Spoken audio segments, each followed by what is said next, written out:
Hello दोस्तों, कैसे हैं आप सब। आज हम जिस मूवी को एक्सप्लेन करने वाले हैं उसका नाम स्पाइरल है, जो 2019 में रिलीज हुई थी। ये एक कैनेडियन हॉरर थ्रिलर फिल्म है जिसको IMDb पर 5.5 की रेटिंग मिली है। तो चलिए चलते हैं मूवी की स्टोरी की तरफ बिना वक्त जाया किए। मूवी की शुरुआत में हमें एक फ्लैशबैक सीन दिखाया जाता है जिसमें हम दो टीनेजर्स को देखते हैं जो कि गे हैं। अचानक ही इनके पास कुछ लोग आते हैं और इनमें से एक लड़के को बुरी तरह से पीट देते हैं। इसके बाद कहानी शुरू होती है 1995 में। हम एक और गे कपल को देखते हैं जिनके नाम है एरन और मलिक। ये दोनों एरन की बेटी कायला के साथ एक स्मॉल टाउन के घर में शिफ्ट हो रहे हैं। जैसे ही ये इस टाउन में एंटर करते हैं, इनकी कार के गिलास पर कहीं से एक पंछी आकर टकरा जाता है जिससे कार की विंडशील्ड क्रैक हो जाती है। नया घर एरन को काफी पसंद आता है क्योंकि यहाँ किसी क्राउड या ट्रैफिक का शोर नहीं था और इस टाउन में बहुत शांति थी। हमें यह भी पता चलता है कि एरन ने पहले एक लड़की से शादी की थी, लेकिन जब उसे पता चला कि एरन गे है तो उसने एरन को छोड़ दिया और उनकी बेटी कायला अब एरन के साथ ही रहती है। रात को जब ये सब सो जाते हैं तो हम देखते हैं कि कोई इनके घर के बाहर खड़े होकर इन्हें देख रहा था।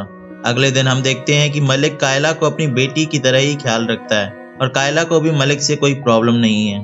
घर चलाने के लिए एरन और मलिक दोनों को ही काम करना पड़ता है और मलिक एक प्रोफेशनल राइटर है और घर पर रहकर ही अपना सारा काम करता है। इसी दिन मलिक जब बाहर कचरा डालने जाता है तो वो अपने पड़ोस के एक ओल्ड मैन को देखता है, लेकिन वो ओल्ड मैन मलिक को इग्नोर कर वहां से चला जाता है। इसी रात को अचानक मलिक की नींद खुलती है और उसे अपने घर में कुछ आवाजें आ रही थी, जैसे कोई उनकी वॉल पर नॉक कर रहा हो। ये आवाज सुन मलिक चेक करने जाता है। वो पहले कायला के रूम में जाकर देखता है तो वो अपने बेड पर शांति से सो रही थी। इसके बाद मलिक उस आवाज का पीछा करते हुए नीचे आ जाता है तो देखता है कि ये बस एक पेड़ की डाली है जो हवा के कारण बार बार उनकी विंडो से टकरा रही थी और उसी का साउंड मलिक को आ रहा था।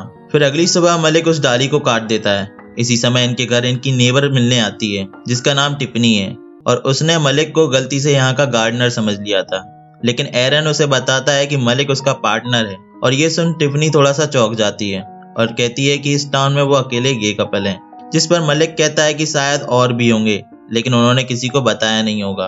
टिफनी यहाँ पर अपने नए पड़ोसियों का स्वागत करने आई थी और वो इन्हें वेलकम गिफ्ट के रूप में पौधा देकर चली जाती है। एरन को टिफनी काफी नाइस पर्सन लगती है। कायला भी अपने लिए एक पार्ट टाइम जॉब ढूंढने लगती है और उसकी मुलाकात टाइलर नाम के एक लड़के से होती है और फिर ये दोनों डेट करने लगते हैं। इधर मलिक जब अपनी जॉगिंग कर घर वापस आता है तो देखता है किसी ने उनके दीवार की वॉल पर स्प्रे पेंट से फैगट लिख दिया था, जो कि होमोसेक्सुअल लोगों के लिए गाली होती है।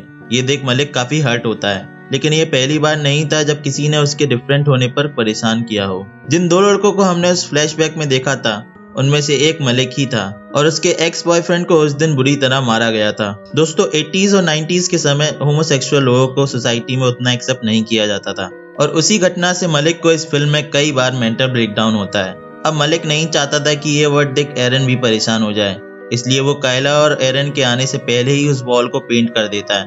कायला न्यूज देती है कि उसे एक पार्ट टाइम जॉब मिल गई है और ये तीनों डांस कर सेलिब्रेट करते हैं। हम देखते हैं कि इनके घर के बाहर से अभी भी इन्हें कोई देख रहा था और ये कोई और नहीं बल्कि वही ओल्ड मैन है और इसका नाम मिस्टर राइनहार्ट है। इसी रात को मलिक नोटिस करता है कि उसकी और एरन की फोटो भी घर से गायब है और ये काम उसी ने किया होगा जिसने वॉल पर वो वर्ड लिखा था। और अगले ही दिन मलिक अपने घर में सिक्योरिटी सिस्टम लगवा लेता है जिससे अगर कोई इनके घर में घुसने की कोशिश करेगा तो घर का अलार्म बज जाएगा। मलिक इसके बारे में एरन या कायला को तो कुछ नहीं बताता, लेकिन वो अपने एक्स बॉयफ्रेंड लियम को जरूर ये सब बताता है। अब शाम को एरन और मलिक टिफनी के घर में छोटी सी पार्टी में जाते हैं जहां टिफनी इन्हें अपने हस्बैंड मार्शल से इंट्रोड्यूस कराती है और मार्शल भी अपनी वाइफ की तरह ही काफी नाइस पर्सन है। मलिक को यहाँ वो ओल्ड मैन भी दिखता है जो उन्हें घूर रहा था और अगले ही पल गायब हो जाता है। उसी रात को मलिक को फिर से अपने घर में कुछ आवाजें आती हैं। मलिक को लगता है कि शायद कोई उनके घर में घुस आया है और वो एक बेसबॉल बैट लेकर देखने जाता है। नीचे जाने पर वो देखता है कि ये वही ओल्ड मैन है और इनके घर के बाहर ही खड़ा है। मलिक को देख वो ओल्ड मैन वहां से भागने की कोशिश करता है, लेकिन मलिक उसे पकड़ लेता है और घर का अलार्म भी बजने लगता है। वो ओल्ड मैन मलिक को एक कागज का टुकड़ा देते हुए कहता है कि किसी को भी इसके बारे में मत बताना। अलार्म का साउंड सुनकर इनके कुछ पड़ोसी और एरन भी जाग गया था और वो ओल्ड मैन ये बहाना बनाते हुए चला जाता है कि बूढ़ा होने के कारण उसे कुछ याद नहीं रहता और वो कहीं भी पहुंच जाता है। एरन मलिक को डांटता है क्योंकि उसने एरन से पूछे बिना ही घर में इतना महंगा सिक्योरिटी सिस्टम लगवा लिया था, जबकि उन्हें इसकी जरूरत भी नहीं है। वो मलिक को सिक्योरिटी सिस्टम वापस रिटर्न करने को भी कहता है। हम देखते हैं कि मलिक हर रोज किसी तरह की मेडिसिन भी लेता है मेंटल हेल्थ के लिए। अगले दिन वो उस ओल्ड मैन के दिए हुए नोट को देखता है, लेकिन वो बिल्कुल कोरा था। मलिक ये सोचता है कि शायद इस कोरे कागज में कुछ लिखा होगा, और वो उस नोट को लाइट के नीचे रखकर और उस पर पेंसिल भी चलाता है, लेकिन उसे उस नोट में कुछ नहीं मिलता। उसी रात मलिक देखता है कि उसके सामने वाले घर में कुछ लोग जमा हुए हैं। ये घर उसी ओल्ड मैन का है। उसके अंदर वो लोग एक सर्कल बनाकर अजीब तरीके से डांस कर रहे थे, जैसे वो कोई रिचुअल परफॉर्म कर रहे हों। मलिक को शक हो जाता है कि इस टाउन में कुछ तो गड़बड़ चल रही है, और वो चुपके से इनकी फोटो निकालने की कोशिश करता है, लेकिन फ्लैश के कारण मार्शल को पता चल जाता है कि कोई उनकी फोटोज ले रहा है, और वो पर्दे बंद कर देता है। अगले दिन एरन और मलिक को पता चलता है कि उस ओल्ड मैन की मौत हो चुकी है, और मार्शल बताता है कि इसीलिए कल रात वो सब ओल्ड मैन के घर इकट्ठा हुए थे। यहाँ हम उस ओल्ड मैन के ग्रैंडसन मैथ्यू को भी देखते हैं, जो काफी दुखी था, लेकिन मलिक को ये सब काफी अजीब लग रहा था कि जिस दिन उस ओल्ड मैन ने मलिक को वो नोट दिया और उसके अगले ही दिन उसकी मौत हो गई, और वो कुछ सबूत ढूंढने के लिए चुपके से उस ओल्ड मैन के घर में घुस जाता है। लेकिन उसी वक्त मैथ्यू वहां आ जाता है और मलिक को वहां से भागना पड़ता है। दूसरी तरफ हम कायला और टेलर को देखते हैं, जो और भी करीब आ गए थे। जब ये ब्रिज पर थे तब टायलर को दूर से एक आदमी डरावने तरीके से इनकी तरफ आते हुए दिखता है, और टायलर और केला वहां से भाग जाते हैं। इधर हम मलिक और एरन को मार्शल और टिफनी के घर देखते हैं। मलिक पहले यहाँ नहीं आना चाहता था, लेकिन एरन के इंसिस्ट करने पर उसे आना पड़ता है। मार्शल और टिफनी इनसे बात करते हुए बताते हैं कि वो कितने खुले विचारों वाले और अच्छे लोग हैं, लेकिन मलिक यहाँ पर बहुत ही अनकंफर्टेबल हो रहा था। यहाँ हमें ये भी पता चलता है कि टायलर जो एरन की बेटी को डेट कर रहा है वो मार्शल का बेटा है। कुछ देर बाद मलिक बाथरूम ढूंढते ढूंढते एक दूसरे रूम में एंटर करता है, जहाँ उसे कुछ फोटोज लगे मिलते हैं। वो ये देखकर हैरान हो जाता है कि टायलर की एक फोटो पर 1792 की डेट थी, जिसका मतलब टायलर की उम्र लगभग 200 साल है। लेकिन मार्शल यहाँ आकर मलिक को बताता है कि ये फोटो उसके परदादा की है, और क्योंकि उसकी ब्लड लाइन काफी मजबूत है, इसलिए उस परदादा की शक्ल टायलर से काफी मिलती जुलती है। मलिक की नजर यहाँ पर रखी एक बुक पर भी जाती है, जिस पर एक स्पाइरल सिंबल बना हुआ था। अगले दिन कायला अपनी विंडो से देखती है कि टायलर की ऑलरेडी एक गर्लफ्रेंड है, जिससे कायला काफी नाराज हो जाती है। इसी शाम को मैथ्यू मलिक से मिलने आता है और कहता है कि उसे मलिक से अपने ग्रैंडफादर के बारे में कुछ बात करनी है। वो मलिक से पूछता है कि जिस दिन उसके ग्रैंडफादर मलिक के घर आए थे तब उन्होंने मलिक को कुछ दिया था क्या, जिस पर मलिक साफ साफ मना कर देता है। इसके बाद मैथ्यू कहता है कि वो उन्हें बहुत मिस करता है, और वो मलिक के करीब आने की कोशिश करने लगता है। इसी टाइम एरन भी घर आ जाता है और इन दोनों को इस हालत में देख लेता है। एरन को देख मैथ्यू वहां से चला जाता है, और एरन इस बात को ज्यादा सीरियसली नहीं लेता। उसी रात को इन दोनों को कायला के जोरों से चीखने की आवाज आती है। जब ये दोनों कायला के रूम में जाते हैं तो देखते हैं कि उसके पूरे शरीर में ब्लड लगा हुआ है, लेकिन ये ब्लड कायला का नहीं, बल्कि उस रूम के ऊपर वाले एटिक से कायला के सर पर गिर रहा था। मलिक जब उस एटिक को चेक करता है तो देखता है कि वहाँ एक कायोटी और उसके बच्चे मरे पड़े हुए हैं, और ये खून उनकी बॉडी से निकल रहा था। मलिक उनकी बॉडीज को डस्टबिन में डाल आता है और एरन से कहता है कि शायद किसी ने जानबूझकर वो बॉडीज एटिक में डाली हैं, लेकिन एरन कहता है कि ऐसा कोई क्यों करेगा, हमारे आने से पहले वो जानवर वहां रहते होंगे और उनकी मौत हो गई होगी। लेकिन मलिक को पता था कि यहाँ कुछ तो गलत हो रहा है। जिसके बाद हम इनके घर के बाहर कुछ लोगों को एक कॉस्ट्यूम पहने खड़ा देखते हैं। मलिक के हेलुसिनेशंस बढ़ने लगे थे, जबकि वो अपनी मेडिसिन भी टाइम पर ले रहा था। शावर लेते समय मलिक को कुछ याद आता है और वो उस ओल्ड मैन के दिए हुए एक नोट को गीला करके देखता है, और मलिक को साफ साफ उस पर लिखे कुछ नंबर दिख रहे थे। रिसर्च करने पर मलिक को पता चलता है कि ये नंबर्स एक्चुअली में डेट हैं, और जब वो देखता है कि इन डेट्स पर क्या हुआ था तो वो हैरान हो जाता है। वो घर आकर एरन से कहता है कि उन्हें इस टाउन से निकलना होगा। जिस दिन अलार्म बजा था उस दिन ओल्ड मैन ने उसे एक पेपर दिया था जिसमें कई सारी डेट्स लिखी थी, और जब उसने इन डेट्स के न्यूज़पेपर देखे तो उसे पता चला कि हर 10 साल में इस टाउन में किसी की अजीब कारण से मौत हो जाती है। ठीक 10 साल पहले यहाँ एक लेस्बियन कपल रहता था जिनकी किसी कारण से मौत हो गई थी, जबकि मार्शल और टिफनी ने इन्हें इसके बारे में कभी कुछ नहीं बताया। इसी बात की चेतावनी शायद वो ओल्ड मैन देना चाहता था, लेकिन जब टाउन के लोगों को पता चला तो उन्होंने उस ओल्ड मैन को मार दिया। अब इस बात पर एरन कहता है कि अगर तुमने उनके साथ थोड़ा वक्त बिताया होता तो तुम्हें ये सब पहले से ही पता होता।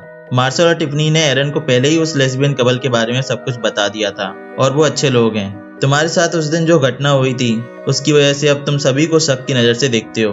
और एरन मलिक की बातों को इग्नोर कर देता है। मलिक अपने एक्स बॉयफ्रेंड लियम को भी कॉल कर ये सब बताता है, लेकिन लियम भी ये बोल कि मलिक को अब वो सब भूल जाना चाहिए फोन कट कर देता है, और मलिक को अपने गैराज की सीलिंग पर एक स्पाइरल सिंबल बना हुआ मिलता है।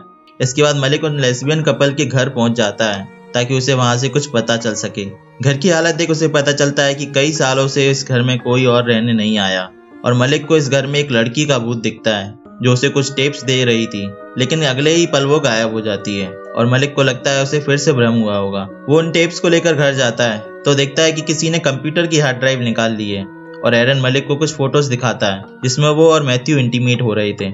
एरन को लगता है कि मलिक उसे चीट कर रहा है और वो मलिक को शाम तक घर छोड़कर चले जाने को कहता है। मलिक एरन को बहुत समझाने की कोशिश करता है लेकिन एरन उसकी एक सुनने को तैयार नहीं था। इससे मलिक काफी दुखी हो जाता है। उसे पुलिस से पता चलता है कि कायला ने टायलर की गर्लफ्रेंड से झगड़ा कर लिया है। वो कायला को कहता है कि टायलर एक अच्छा लड़का नहीं है और तुम उससे आज के बाद कभी नहीं मिलोगी। लेकिन इसके बाद भी कायला टायलर से मिलना जारी रखती है और शाम को मलिक घर छोड़कर चला जाता है। जाने से पहले वो मार्शल के घर जाता है जहाँ मार्शल उससे बहुत अच्छे तरीके से बात करता है। लेकिन मलिक चुपके से मार्शल के घर में रखी हुई उस स्पाइरल सिंबल वाली बुक को चुरा लेता है और फिर एक होटल में जाकर रुकता है और उसने अपनी सेफ्टी के लिए अपने साथ एक गन भी रखी हुई थी।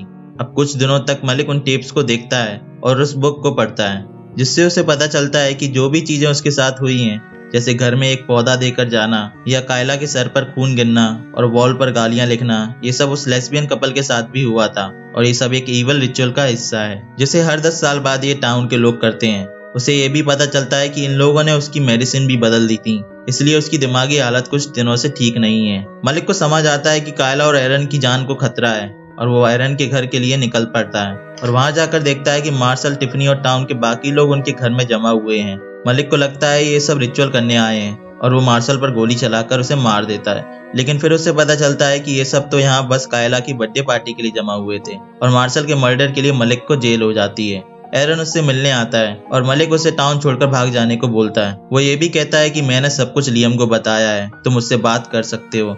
लेकिन हमें पता चलता है कि लियम तो उसी हादसे में मारा गया था और मलिक बस अपने आप से ही बातें कर रहा था। और एरन के वहां से जाने के बाद मलिक को बड़ा झटका लगता है क्योंकि वहां मार्शल आता है जिसे मलिक ने मार दिया था। वो मलिक को बताता है कि वो लोग इमॉर्टल्स हैं और कभी नहीं मरते और इस पावर को पाने के लिए वो हर 10 साल में एक रिचुअल परफॉर्म करते हैं जिसमें वो टाउन के सबसे अलग फैमिली की बलि देते हैं। वो लोग कायला और एरन को मार देंगे और सारा इल्जाम मलिक पर डाल दिया जाएगा कि उसने जेल से भागकर उन दोनों को मार दिया और फिर खुद भी सुसाइड कर लिया। और क्योंकि वो लोग अलग हैं तो उनसे कोई सवाल भी नहीं करेगा और फिर 10 साल बाद ये टाउन किसी और का शिकार करेंगे। इसके बाद हम देखते हैं कि एरन के घर में कई सारे लोग जो कि किसी कल्ट के मेंबर्स लग रहे हैं घुस आते हैं। एरन इन्हें देख कायला की रूम की तरफ दौड़ता है लेकिन जब वो डोर ओपन करता है तो हम देखते हैं कि टायलर कायला के शरीर को काट काट कर किसी जानवर की तरह खा रहा था और कायला मर चुकी है। इसके बाद ये सीन वहीं पर खत्म हो जाता है। हम एक नई पंजाबी फैमिली को इस टाउन में आता हुआ देखते हैं और यही इन लोगों का अगला शिकार है। ये उसी घर में जाते हैं जहाँ एरन और मलिक रहा करते थे। मलिक ने आने वाले लोगों के लिए पहले से एक सीढ़ी तैयार कर ली थी जिससे वो इनके अगले शिकार को पहले से ही चेतावनी दे सके और उसने ये सीढ़ी एटिक में छुपा दी थी और ये सीढ़ी इन नई फैमिली के एक मेंबर को मिल जाती है और ये फिल्म वहीं पर खत्म हो जाती है। दोस्तों, आपको वीडियो पसंद आई हो तो प्लीज शेयर और लाइक जरूर करना और अगर आप इस चैनल पर नए हैं तो प्लीज सब्सक्राइब कीजिए और बेल आइकन दबाइए ताकि ऐसे और भी वीडियोस आप तक मिलती रहें। तो अब मैं आपसे लूंगा अलविदा और फिर मिलेंगे अगले हॉरर एडवेंचर के साथ।